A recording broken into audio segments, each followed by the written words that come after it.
Hello everyone and welcome to DTS Programming. My name is Daniel and today I'll be presenting my final project for CSC275 C++ Programming 2 at the University of Advancing Technology. For this program, we were allowed to create whatever program we desired, as long as we included all these expectations here, which is basically a summary of what we've learned over the course of this program. So I decided to go with a card game type application, and it was my intention to make a Texas Hold'em game. I found it to be a bit more complicated than I initially thought it was going to be, but for the future of this program, this could be a full-out casino type program. I have the programming in place to create card decks and shuffles and deal cards. I can create any number of players, and I've implemented a betting system. So for the future of this game, when I have more time to polish it up, I would like to, add different games besides Texas Hold'em, Blackjack, and other things that you might find at a casino. And then eventually could add online capabilities, add in funding from PayPal bank accounts, turn this into a full online program. Gambling casino programs are fairly popular, and if there's a chance to make money, who wouldn't want to do it? So I'll show you what I have in 1 week. Go ahead and get the name from the player. Here we have some menu options. This is just basic menu options for the Texas Hold'em game. Like I said, in the future, this would have all the game options for like a full out casino. So you can see the expectations here. There's a requirement for opening screen with description. That's sort of what we got here. Pretty simple. A menu for the user to choose options. We have play and rules and exit. So to meet this application and instructions, I went ahead and put a rules section. So we'll go into that. Make this a little bigger. Basic rules I pulled off the internet. I'm no Texas Hold'em pro by any means. And then I defined what the different winning hands may look like. So we'll go ahead and play, and right now I just kind of have it implemented as a two-player, myself versus a computer, NPC player. And because of time constraints, I wasn't able to fully implement winning hand comparison with prizes or anything like that, but that would definitely get added in before the final product was released. And so here we go. You can see two cards have been dealt to me, 4 of hearts and the 3 of hearts. And then I have the option to check bet or fold. 3 and 4 of hearts. That looks like a pretty good starting hand to me, so I'm going to go ahead and bet. In my program, I just went ahead and hard-coded $1,000 in. Like I said, that amount could actually be tied to a real bank account or PayPal or whatever in the future. So I'll go ahead and bet 300. And there's the flop right there, ace, queen, and jack. That doesn't really do anything for my current hand, but it's a really good setup depending on what other cards get dropped. So just check here, and so on the turn you see we have the 9. So my hand is looking a little bit less and less. This hand's not really doing much for me, but I'm gonna go ahead and bet. Say a bluff.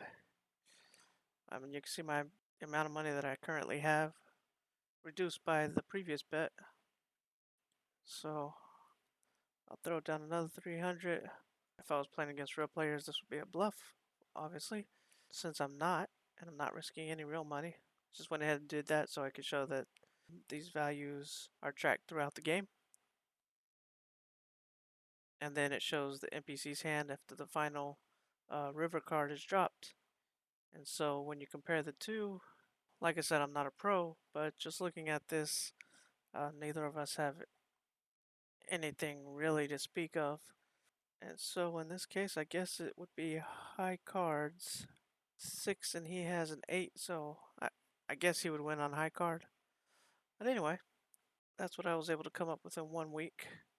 And I know it could be It could be a lot more, and I plan on working on that after this class is over. But if we go over here to my files folder for the game, for the program, just show here throughout the game I'm tracking every card that's dealt, and then at the end of the game I'm recalling these cards for the player and the NPC to show and compare the hands. So once this program is completely polished out, then there will be a true comparison of the hands, and a determination will be made for who won, and then those betting values will actually matter. We'll go back into, we'll say, a scoring system for now. So to show some of my code and compare with the requirements. So I just went with a simulator, which was one of the guidelines, some examples of what we could create. So Texas Hold'em simulator. You've seen the opening screen with the application with the instructions, a menu for the user options, at least 4 classes total. So I have my game driver, which pretty much controls my entire game, and then I have a card class. This just defines each card that is created. I put those cards into a card deck vector, and then those cards are either dealt or displayed or shuffled. Inheritance with a minimum of 2 derived classes. There you'll see that my card deck derives from card, my player derives from card deck. So I do have 2 derived classes, minimum of 4 classes. Polymorphism, overloading and overriding. We have a little bit of that as my display cards and my card deck. And then my player also has a display card, which will display for their hand, or I could display the whole deck as I choose. So we have some polymorphism there. We have some overloading, some overriding, encapsulation. Of course, I have my private variables here, as well as in card. I have them protected, and I have my structures, destructures, and my getters and setters for my player for my cards. Values and suits. File input and output processing. I demonstrated that.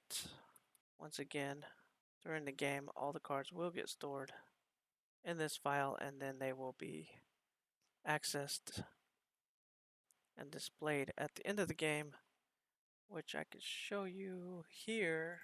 After we deal the river card, then we will display items from the file, and when we display the items from the file, see, all I do is create a string vector. I push back all the lines from the file, and then I access them using a for loop. Multi-threading and exception handling. I did not include multi-threading in this project. We were given the option to opt out of 2 of these expectations, and so I did not add multi-threading, but I was thinking that I could probably do something to keep real-time track of the player's money values or score, however I decide to design and implement that. Exception handling. I don't have any real exception handling, but I have checking for menu options that will check if the option is valid, and if it's not, then it will send the player into a loop until they input a valid option. So that is my form of exception handling. And abstraction, well, you can see that everything in this program is built on classes, and I have my getters and setters, my protected and private, and I have some recursion here. This checking will call back to itself if the option is invalid, and will continue this kind of recursive loop until the proper choice is entered, and then it will continue the rest of the game. There's still a lot of work to be done with this program, but it has great potential, and I would like to continue working on it, creating a card game program in 1 week as a new student in C++. or newer to the C++ language. I've only had 10 weeks of training in C++, and so this is what I was able to come up with in the last week for this final, and I can't wait to do more with it. So that is my CSC275 C++ Programming 2 final project at the University of Advancing Technology.